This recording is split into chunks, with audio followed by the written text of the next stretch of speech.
Bueno, gente, ahí el termotanque quedó instalado, está funcionando. Traté de reutilizar la mayor cantidad de materiales posibles. Tenemos un alargue que tuve que hacer en epoxi como para que el caño de cobre llegue. Después, bueno, quedó colgado. Ahora les voy a mostrar arriba. Quiero que vean las herramientas que utilicé, como para que si lo quieren hacer ustedes, una pico loro, dos picos de loro genéricas, una francesa grande, una más chica, una llave de 19, un destornillador plano y una llave 16-17 que se usa para las virolas, porque la francesa ahí no entra. Bueno, gente, acá estamos en la parte superior del termo.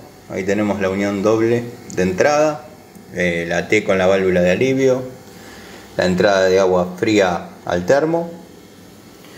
La salida la hice en bronce, como para que la temperatura, porque acá sale el agua verdaderamente caliente, y los niples de polipropileno, si bien resisten, obviamente se envejecen más prematuramente.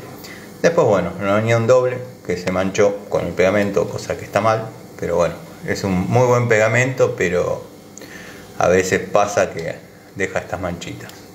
Tenemos la salida de gases. Yo sé que reglamentariamente las curvas tienen que ser a 45, pero bueno, eso ya lo voy a modificar poniendo un fuelle corrugado. Así que bueno, estaría en funcionamiento. Acá vemos cómo funciona. Ya vemos la llama del quemador. Vemos el corte. Si lo hacemos prender, prende nuevamente, o sea que está perfecto. Así que bueno, gente, este sería el trabajo terminado. Como les dije, si lo quieren hacer ustedes mismos, ya les dejé las herramientas que se necesitan.